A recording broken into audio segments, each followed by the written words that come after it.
والسلام على سيد الانبیاء والمرسلین وعلى آله الطیبین وعلى اصحابه اجمعین. پرونی سبق کې یو خبره پاتې شوه، تاسو مراته یاد نه کړو، ما یاد نه کړ. ادا چې حضور مبارک دو لخت کې خو دې په دې دوه خبرینو کنه او دینه به عذاب سپک شي، هغه الفاظ دلته نون ما ته یادم نشو، لعله يخفف عنهما ما لم تبصا. وی چې سو پورې دا بوټي شنوي کنه نو دینه به تخفیف د عذاب راشي. مفصل روایتو کې دا هغه دلته نه د ذکر، نو لخت په کې خو د حضور مبارک قبر کې نه نهسته.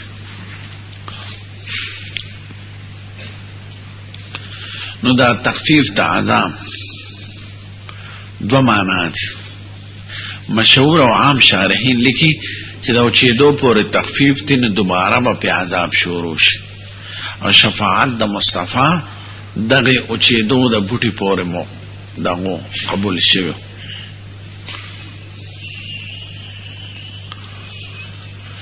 دویمه دا او زما دا راخواخه چې تخفیف د عذاب دای پورې دی، رستو به بالکل عذاب ختمیږي ان شاء الله. دا بعد شارحین لیکلی او زما په ځل وښو، ځکه دا خو صحابه کرامو او د حضور زمانہ وا، او دا د خدای د غفوریت رحیمیت نه خلاف ته چې تخفیف ته په عذاب کې راولي په د حضور مبارک په برکت، او به دې په عذاب شروع شي. خدای خود تخفیف نه پس ختمول کوي،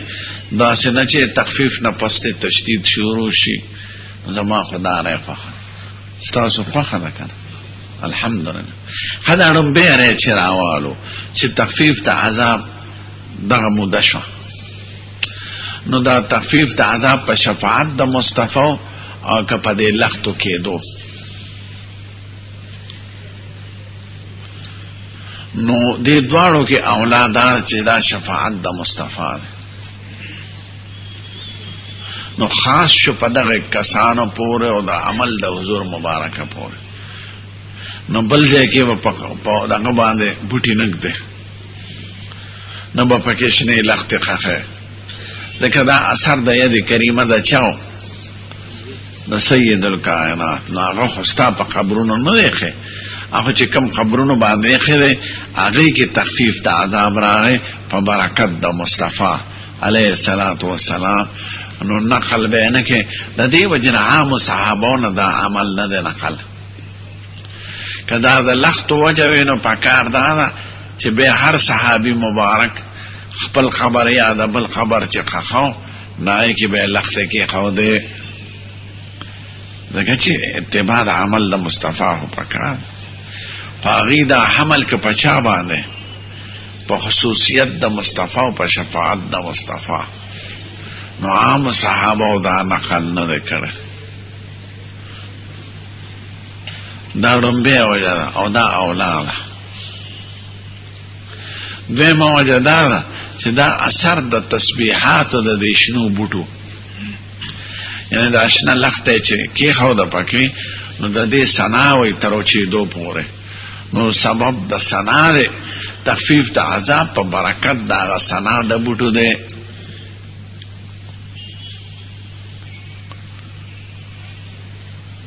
نو دی باندې به دا عمل مولیانو بنا کړی دی.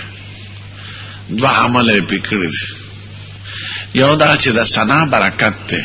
نو لستل د قرآن شریف یا د دعا دا سورت فاتحه یا د اخلاص قبرونو سر روانه چې هغې ته تخفیف راشي، چې د بوټو په سنا باندې په هغې کې تخفیف راځي. نو د قرآن شریف وینا خو ډېره مبارکه ده، دا په بعض فقهاو بنا کړی ده. او زمون فقه کې حضرت امام ابو حنیفه وی د قرآن شریف د قبر سره وینا مکروه ده، ځکه د سلفنا نه ده نقل. نو دا چې څو ختم د قرآن شریف سره کوي یا ورته تلاوت کی دا وی ثابت نه ده، نو دې ته مکروه وای. بدعت وی خدا بدعت یو حکم یې کنه مکروه ده، بعض بدعت مکفری، بعض مفسقی، بعض مکروه تنزیهی. نو هر بدعت باندې به یو حکم نه لکه، ځکه بدعت ګناه ده، نو ګناه خو یو حکم یې. امام ابو حنیفه تلاوت د قرآن ته د خبر سره مکروه وای. خو امام محمد صاحب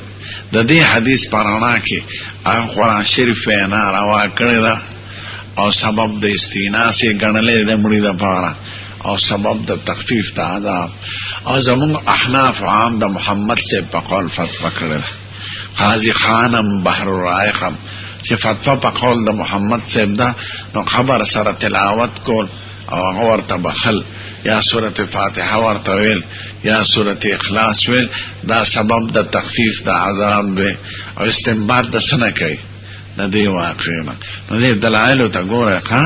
امام ابو حنیفه تلاوت مکروه غني خبر سره او محمد سے مستحسن غني او احناف فتوا پچا ده. والاحناف عاملوا بقول محمد وافتوا عليه. بحر رائق كذلك او قاضي خان کې لیکي. قاضي خان پنځمه صدې سړی د هدايه نمخ کې.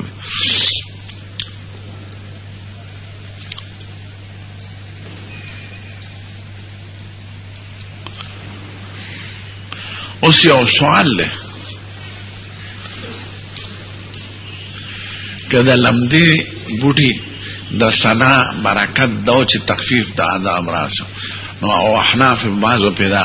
قرآن شریف هم قیاسا ثابت کړی، نو ولې دا اوچ بوټي سنا نه وړي او دا کاڼي چې په ده پراته دي دا سنا نه وړي او دا په منونو خوره چې پرته ده دا سنا نه وړي. خدای خوای وَإِن مِّن شَيْءٍ إِلَّا يُسَبِّحُ بِحَمْدِهِ وَلَكِنْ لَا تَفْقَهُونَ تَسْبِيحَهُ. هر شی سنا وای، نو کدا سنا اثر وي خو سنا هر شی وای اکانه چې په پراته دي هم. نو به مولیان باز جواب کوي چې کی دې شي چې د شین بوټي د سنا اثرو ځکه حیات د بوټي په شینواله دي چې وڅ شینو مرشي لکه حیات د کانی پروغواله دي. نو روغ سنا جدای او چې ماته کې سنا جدا ده، نو کې دې شي چې د شین بوټي د سنا اثر دی. ما د شوافی په ملکونو کې لیدلې دي، شوافی د خبرو ډېر اهتمام کوي، نو په خبرونو بوټي کوي.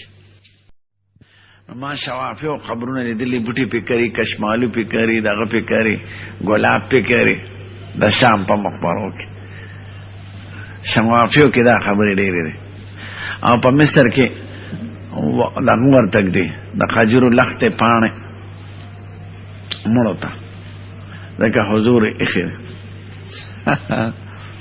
خو شکر زموږ وطن کې دا نشته. مصر کې ځمکې وقف شوي دي د دې خبرو لپاره، نو شنه بوټي کړي او هغې ته اوبه اچوي لکه د شنو بوټو د سنا اثر دی.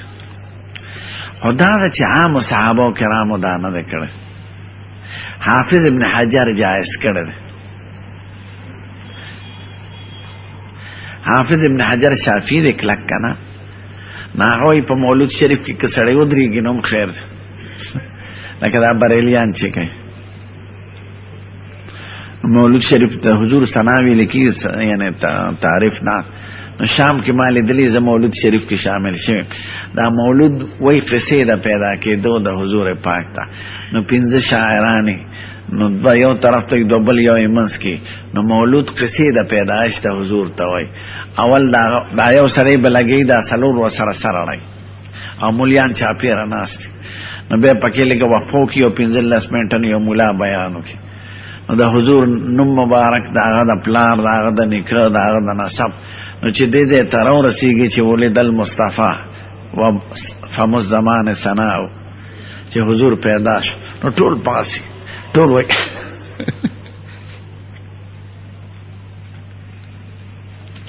مرحبا یا رسول الله مرحبا،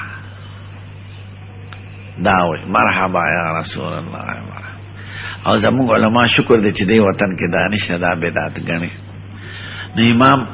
حافظ ابن حجر دا روا غني چې تعظیم د پاره او درېدل خو دا خو براشي کتاب الادب کې قوموا لسیدکم. زموږ احناف یو چې واقعي د چې راشي دا وهمي خبره، حضور خدای مجلس ته نه راغلی وی دا قیام لتعظیم المصطفی ده. نو شوافیو کې بدعت ډېر دي او په دې قبرونو باندې داشنه بوټي ډېر کوي. زمون وطن کې شکر دې دانشته مونږ وایو چې دا اثر د ید د مصطفی کدا عمل د شنو بوټو نو قبر خو ارچاته باندې راځي او آخرت فکر او د موت فکر خو هر مسلمان سره دی نو پکار دا چې صحابه کرامو دا عام معمول وي خدا دا یاد لره کې یو عامل عالم په قدر د ثبوت سره وکړي هغه خیر دی او بخاری کی بدل راشی کتاب الجنائز کے وَأَوْصَى بُرَيْدَةُ بْنُ الْحُسَيْبِ الْأَسْلَمِي أَنْ يُوضَعَ فِي قَبْرِهِ جَرِيدَتَانِ بُرَيْدَ ابن حسیب اسلمی وصیت کړو زما په قبر کې د دشنی لخت کېده نو ما بعد استادان لیدل د محدثین چې هغه وصیت کړي زما قبر کې د لخت کېده نو که یو عالم په پټو کو عام تبه نه خه ځکه چې بیت بدعت جوړیږي او صرف چې څومره ثابت دی هغه مرو کې دوه خبره نو خیر دی ځکه یو صحابي نم چې عمل ثابت یې پس ته مصطفی نه نو بدعت ورته نه ویل کېږي خدا دا چې عام صحابه نه دی کړی خلفاء راشدین نه دی کړی امام بخاری صرف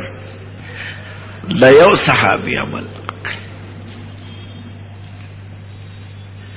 برید ابن حسیب اسلمی کتاب الجنائز کے بلا راشی چی دو وصیت کرو اوز دا خلق چی گلون اگدی نو دا غلط کئی ذکر کنکی خود قجری لخت را گبی نو دا گلون و سیرے پی کی خودن دا غلط کار بل حضور مبارک ہو پا دا گناہ پا وجہ گئی خودا چې دا ګناهګار دی او دوی په اولیاء دی نو په اولیاء دا ګنونه کې خودل او دې لپاره دا دلیل پیش کول دا غلط دی یو هغه لخته یې خو دیم په مجرمانو یعنی هغه ګناه سبب ذکر کړه نو په اولیاء باندې دا سیره کې خودل او قبرونو دا کار نه دی اگر چې عالمگیری لیکلی عالمگیری وځه د ګلونو په قبر جایز کړی چې دا شین بوټي دی شنی کنا نو شی چې تخفیف د عذاب راشي خدا خو قیمتي شی دی ګلونه اخرات کا مړی پسې نو عالمگیری جایز کړی زمون فقه حنفی کې د دې وجه نه بعض خلک یې کوي کنه اصل کې معنا نه نو مارته د مسلې ټول صورتونه خودل ها نو که یو عالم دومره کار وکړ چې قبر کې خودل مخکر دا د تیر سبق تتمه وه اما ته بنیادی سبب چې دی هغه برکت د مصطفی او زما دغه قول زیات خوښ دی ځکه صحابه عام عمل نه دی کړی خو یو صحابي په عموم حمل کې برېده نو که چا داسې وکړل او په قدر د ثابت د سنت وکړ نو د بدعت حکم پې مه کوئ خو په پټه که یو عالم محدث وکړ عام خلقو ته نشته او ګنونه کې خودل او سیره کې خودل نه دی ثابت دا بدعت ته او اسراف ته او مال ضایع کول هغه ثواب او بخا او هغه پیسو چې ګلونه پیاله هغه صدقه وکړي مړي پسې نو صدقه په اتفاق د امت سره راسي او دعا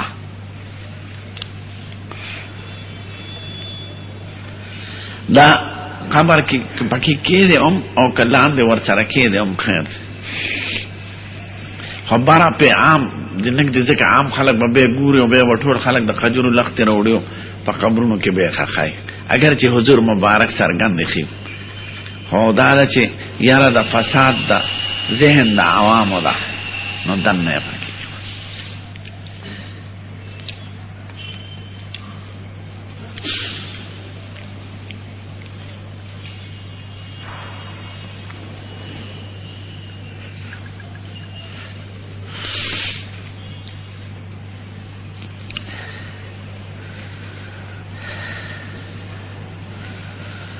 شنو واخه پک دی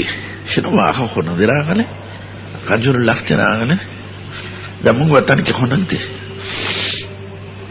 غلا پچول خو باندې او جنډې خول خو باندې نسای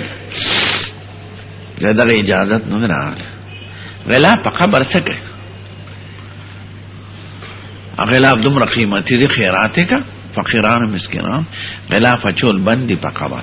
جهنده په خخول بندي ډوي په بدول بند دومره خبر چې ګټي مټي ورته کېږي چې زروانيږي نه خیر ده کني په خولم بندي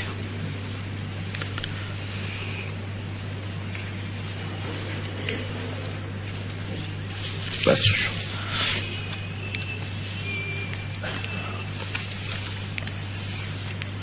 خنوې مساله ده دا د زړې مسالې تتمه وخا نو مالته د فقهاو اقوال ذکر کړه او راجح ده چې دا برکت د ید د مصطفی او دا غینه پس په ان شاء الله عذاب ته اوچته ده دا څنګه چې خو ظاهر د حدیث راخو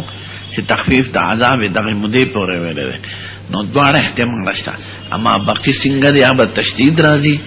او کاغه ختميږي وا نعم ولا ما خو دا غینه پس بیا دوباره عذاب راته فما د بعض شارحینو کلام لیدا چې نه دا غینه پس خو عذاب په ختمه ده ځکه چې حضور مبارک چاله شفاعت وغواړي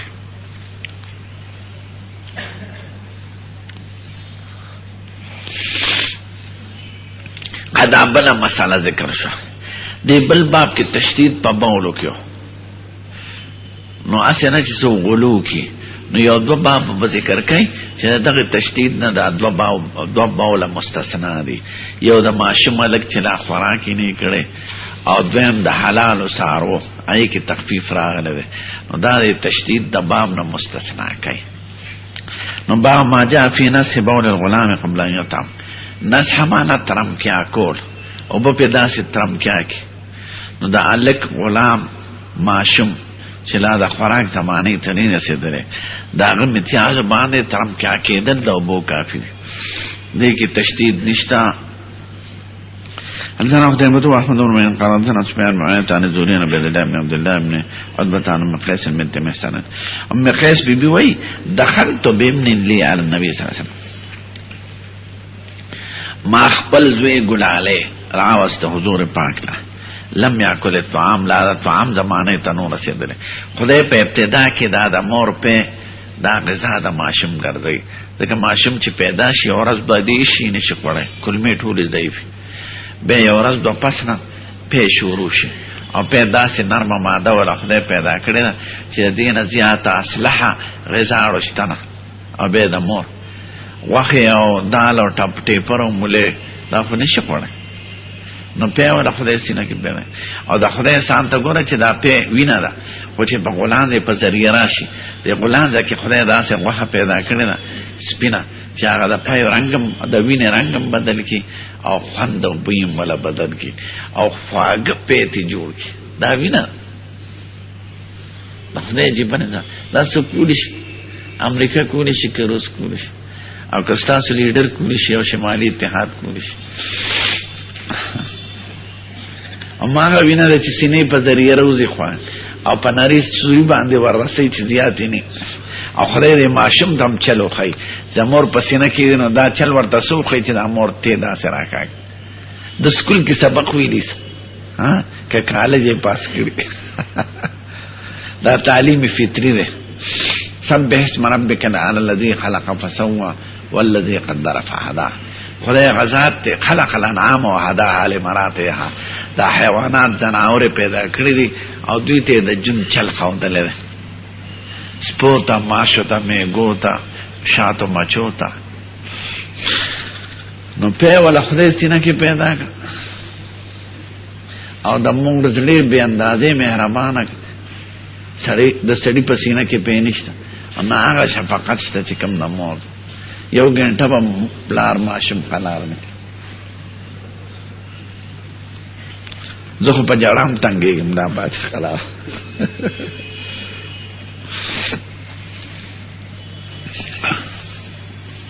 هنوې ما ماشم بوتله حضور پاک له ماشومان خلق د تحنیک د پاره به راوستل تحنیک دیته و چې قجره به خپل کې پستا کړ او نو لاړ مبارک به خوږې شو ناغه خوږې لاړ به د ماشم په تعالی پورې دا بار تعالی دی دلته به مګلې د تبرک لپاره نو ماشومان د مدینه بټوله راوستل اوسم دا سنت چې سړي زویو شي نسیو شي یو پاک مبارک عالم باندې د تحنیک کی یعنی قجوره دی ورسره یوسي چې هغه خوله کې پسته کې هغه خواږه لاړه دی هغه قجوره دی نه ورکوي ځکه ماشوم خو د قجوره د خوراک نه وي خواږه لاړه چې د په خوله کې خوږه شوي هغه تالو پورې ومږي دې ته عمل د تحنیک وایي نو خلقو ماشومان راوستل سید الکائنات نو چې سید الکائنات نشته د هغه وارثان خو شته که نه علما هغه عالم چې هغه عمل کوي په خپل علم نو ته بیا والا بوزه نو داسې ماشومان هم راوستي شوي دي چې په حضور امتیاز هم کړي دي ځکه ماشوم څه پړو نو سلورو ماشومانو په حضور پاک امتیاز کړي او حافظ جلال الدین سیوطي لسو پورې لیکلي دي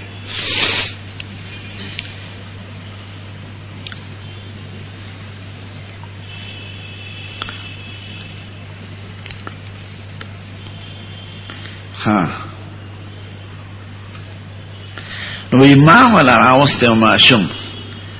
د تحنیک تفا د تبرک تفا نو هغه کیو ماشومان خو خود نبی کریم ډیر او مینا به ور سره کول او هغه کی به کول او کول کړي او ماشومان ور سره لوبي کړي پلار ورته دې پښه بچوي نه پرې چاته ګیر مبارک راخ کړي چا پټکي چا ولا پاغه مهر نبوت لوبي کړي نه پرې نو فدعا بماء نو عبیر اوسته فرشه ورزمان زوی پی امتیاز وکړي نو پاغه ځای باندې رش وکړه رش باندې ترمکیا کول چړکاون پانی چړکان نو تش او به داسې چړکول چې وبته لاړې نشي هغه دا پلیته اثر یو قطره دو قطره ته لاړ شي نه چونو راشو نه ساغه ترمکیا ته وي چې نه چونو ته اجت نه او په پراش خو نه چونو ته اجت نه وفي الباب عن علي وعائشة وزينب لبعوتها دي بيانو دي مبارک صحابانو دا نقل لے او شافی سے ابو احمد سے ابداوی چې دا بول دا غلام کې بنسح کافی او دا جینه هغه بول بوین دے دا چې هغه زمانه پوری چې لا ډوډۍ غذا شوی نه پیدا تایما چې ډوډۍ غذا شي یعنی خو طعام نمرات غیر د پایونه د پیخو خوري او د پایونه علاوه د مور د پایونه چې بل شي د خوراک شي قابل نو غسل جميعا دالک او د جینې دواړو امتیاز به وینځي نو درو خبرو ته بخیال لره اوس اول دا چې د ماشوم امتیاز څه حکم لري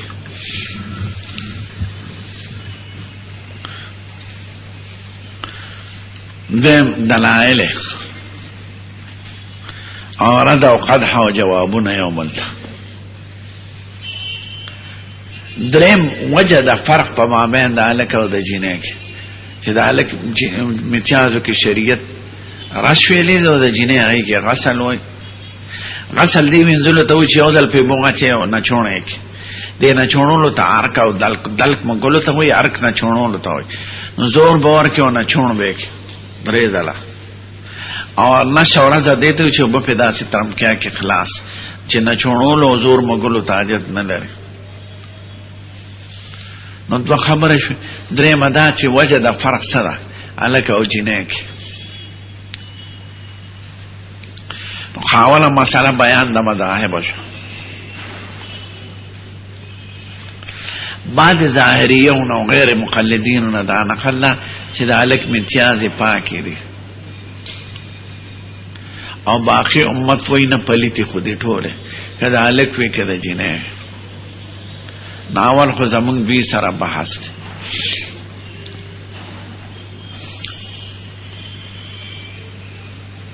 هغه وی پاکه ذکرې چې پاراشه او پناس سره خو پلیتی خوريږي چې وب پیدا سیواج نو پلیتی خو خراشه کده پلیتی وي او حضور وی کافی ده معلومه ده چې د الک جین الک امتیاز پاکي دی قبل ایتام خدا ټول امت وای چې نه پلیتی دي خدا دا هغه طریقه د تخفیف او او د غسل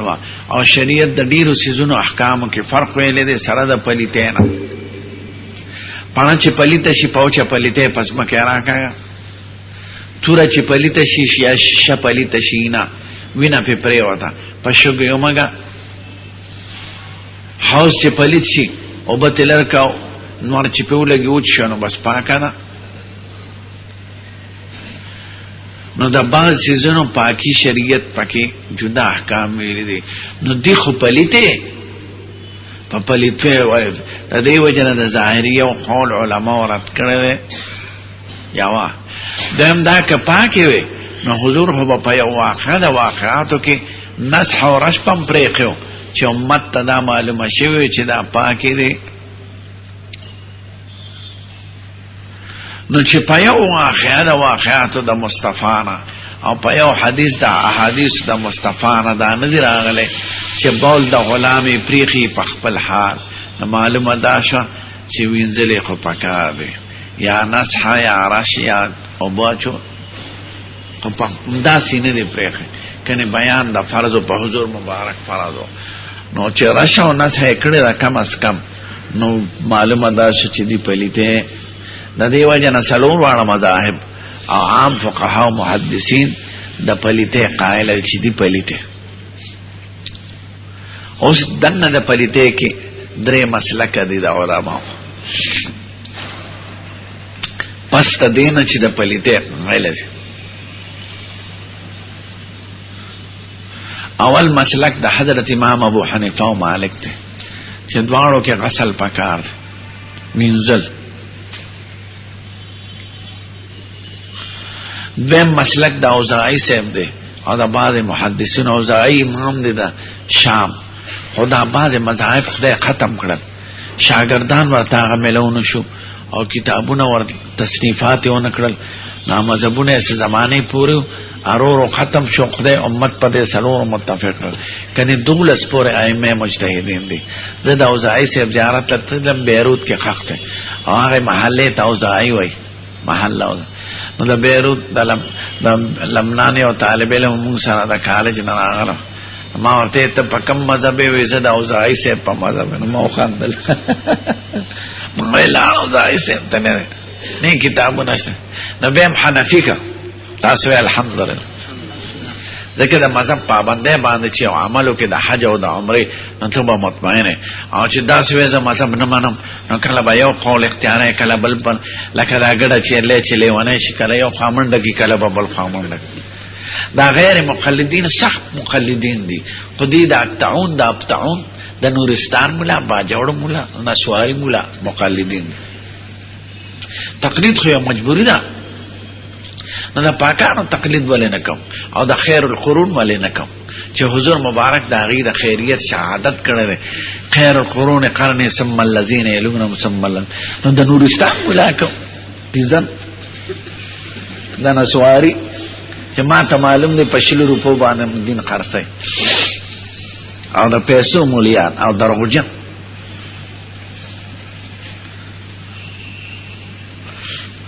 نو پام کوي ګور دا عدم تقلید د گمراهی لار ده او د لا دینیت. د خیر القرون اتباع خنا چې حضور وې دا مبارک خلق هغه خلق خلق کنه. نو اوزاعی سے مسلک ختم شوه دی خدای امت را جمع کو په دې سلورو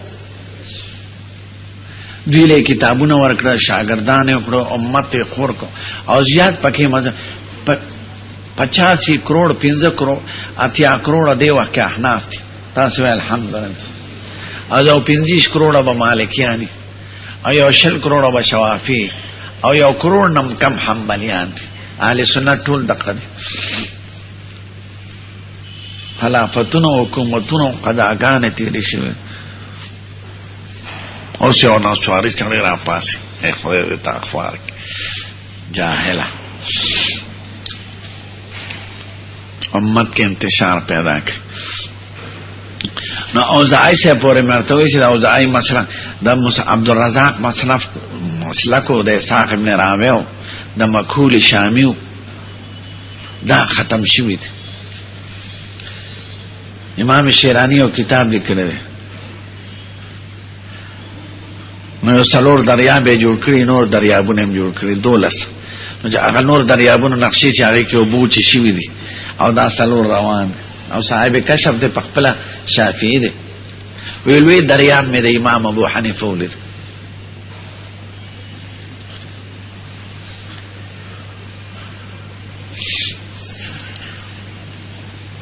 نو کشف الغمه عن اختلاف الائمه. او شاه ولی الله صاحب تجلی خاصه په دې وطن کې دا د مذهب حنفي سره د خدای پاک او دې کې اورازو چې عام مسلمانانو په دې مذهب باندې راجمع کړي او حکومتونه او خلافتونه په دې تیر شوي. دا غیر مقلدین اوس انګریزانو زمانہ کې سر روچت کړ او ډله جوړه شو. مخکې نو دا خلک نو یې سلور مصلی په مسجد حرام کې 15 ماوه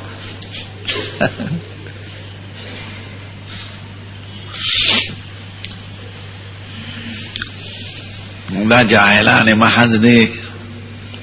نو اوزائی سے پور مرتوی نو اغویز اوزائیم نو بے منگ حنفی کا الحمدللہ. اوزائی سے املی امام دے او دا حضرت امام ابو حنیفہ حماس را دے رفع الیدین کی بدل تدائی مناظرہ نقل کم. امام سے ابن یو کار لست وفات دے یو سل یو 50 ہجری کی او امام ابو حنیفہ یو سل 50 ہجری کی وفات دے.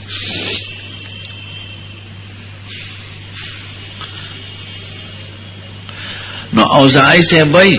چه الک باول او د جینه باول دواړو کې بناس حکه خدا خلاف د حدیث نه ده بظاهره ځکه شریعت پکې فرق. مسلک مې ارته ذکر درې مسلک د شافعي سے او د احمد او د اسحاق ته چې نه الک کې نسخه ده او په جینه کې غسل ده او حدیث کې مدار راځي. دا خدا سره علی حدیث قولی کې بمدل راشي.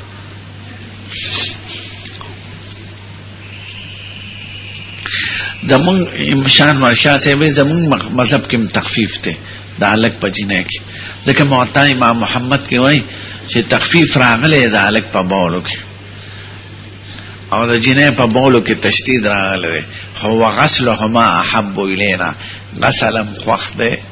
چې خروج د خلاف د علماء نه راشي. عمل خو په احتیاط دی کې. نو زمون مذهب کې دا الگ چې په خپل فرق کوم الک آئی که دیر سختی نکوم او دا جینه آئی که سختی دا حدیث نم فرق معلومیگی او زمون مذہب کے فرق تے الحمدللہ. یعنی الک کے غسل خفیف تے او جینه کے غسل شدید تے. الک کی یو زلو وغڑے اور نچوڑے کی کافی دا او جینه کے بدری زل نچوڑے اور نچوڑے سالک استا بچی کو نشتا زت دا غم مخلاص.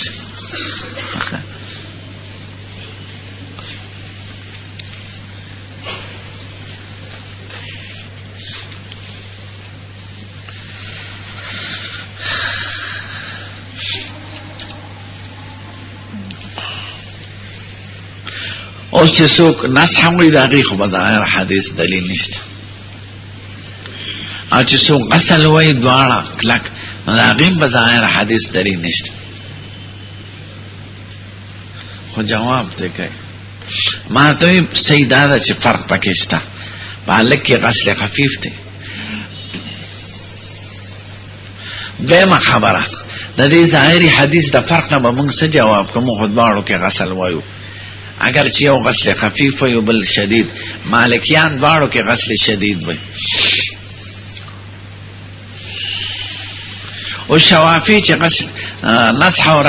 رش کافی وي او دا وی علامه ده چې دی پلیته او په دې نصح او پرش باندې کافی کی شریعت دغه د پاره د علاج مقرر کړی دی. نو د دې د دلیل عقلی وي دا سی عقلی دلیل چې د حدیث او د شریعت مطهره پرانا کې ثابت دی. یو حکم د استحاله دی او یو حکم د ورود الماء علی النجاست او دا دو اصول دی قواعد دی د فقه. استحاله دی ته وي چې یو شی د خپل حقیقت نه بدل شي بل حقیقت تغییر پشي کی استحاله بدلیدل دشي. ګوره وی ټول احناف هم وی ټول فقها هم وی که خر چې مردار دی او د مالګې په غر کې مړ شي څه موده پس مالګه شي ټول خر مالګه نو دا پاک دی. چا اودس ماتې کړي په د مالګې په غر کې مالګه کې دا اثر دی هر کې درکانه نمک رفته نمک شد. دلته کرک سره غرونه دي د مالګې هغه غرونه خدای پاک په خپله هغه کوي مالګه کوي څومره چې ته وباسې مالګه کې کمې نه راځي، هر شي چې پکې واچې هغه سپاس مالګه شي. نو په حکم د استحاله سره په دې متیازو چونکې اوبه واچولی شي نو د هغې هغه پلیتي منتقله شي د پاکو اوبو ته، نو ځکه ورته مونږ پاکې اوبه وایو. نو حکم د استحاله سره په نسح او پرش کې کافي کېږي، ځکه بدل شي. دویم ورود الماء علی النجاست او ورود النجاست علی الماء، دې کې فرق دی. ځمکه باندې متیازې چا کړي دي تش باول او یو باټي اوبه دې پې واچولې نو ورود الماء علی النجاست نو دا ټول پاکه شو ځمکه چې وبېږي هلته پاتې نه شي. او یو ورود النجاست علی الماء دی، دا باټي عمره اوبه پرتې دي په لاندې په ځمکه او چا پې متیازې وکړې دا څه شی شو؟ پلیتې شوې. نو دغه شان دا خو دغه چې دي پلیتې دي د ماشوم، خو دې باندې ورود الماء راغی نو چې اوبه پې پاکې راغی نو دغه کېږي.